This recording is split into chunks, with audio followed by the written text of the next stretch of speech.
Egversheim, le champ derrière vous fait partie du plan communal d'Egversheim, celui-ci aussi. Et là-bas, on longe encore un tout petit peu le long des maisons et ensuite, ça passe à Vendenheim. C'est le plan communal de Vendenheim. D'accord?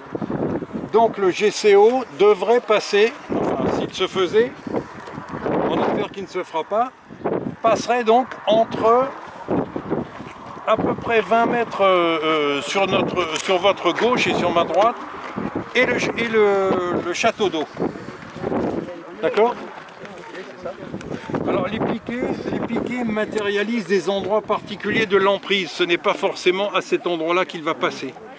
Mais moi je dois dire que j'ai été étonné parce que j'étais à peu près sûr que le château d'eau ne pourrait pas survivre et qu'il faudrait le déplacer. Or il s'avère que la journaliste à laquelle je me suis adressé pour l'article que vous avez peut-être vu dans les dernières nouvelles a vérifié auprès de Vinci et Fournier, qui est le PDG d'Arcos, a certifié que le château d'eau ne serait pas touché, qu'il resterait en place. Voilà. Donc nous allons descendre, pour ceux qui se soucient un peu du retour, nous allons descendre ici, tout droit, prendre ensuite à gauche, faire un petit tour en bas, et puis revenir par ce chemin pour retrouver en fait le point de rendez-vous de tout à l'heure. D'accord? Allez, on y va. Il y a des choses intéressantes à dire là en bas. Ici, ce que je peux vous dire déjà, c'est que la présidente qui s'appelait Spielmann, qui avait bouclé cette enquête,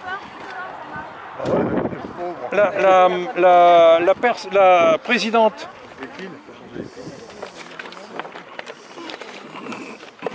présidente de la commission d'enquête publique, qui s'appelait Spielmann à l'époque, j'espère qu'elle est toujours en vie, avait demandé un certain nombre de modifications sur le projet initial du GCO. Parmi ces modifications, il y en a deux qui nous concernent entre Egversheim et Vendenheim.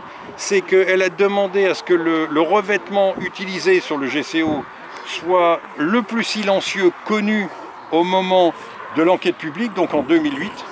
C'est des revêtements plus ou moins bruyants. Mais là, elle a demandé à ce que ce soit le revêtement le plus silencieux qui soit utilisé. Et deuxième chose, elle a demandé à ce que le GCO circule de ce côté-là de la 226 en tranchée pour préserver autant que possible les habitations en face là. Alors il y aurait...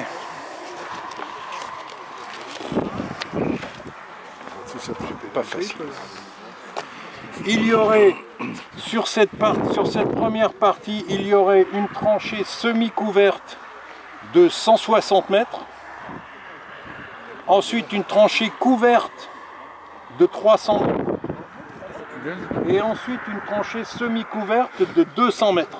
C'est quoi semi-couverte? Semi-couverte, ça veut dire que, bon, tranchée, c'est complètement ouvert. Tranchée couverte, c'est un tunnel.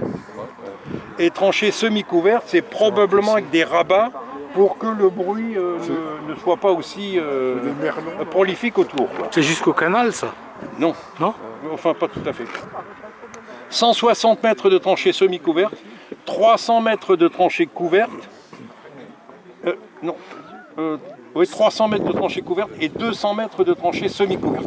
Voilà ce qui a été demandé par la commission d'enquête. A priori, ces obligations sont contraignantes pour le concessionnaire. Entre-temps, on n'en a pas beaucoup entendu reparler, je vais vous dire. Sur l'un de ces plans,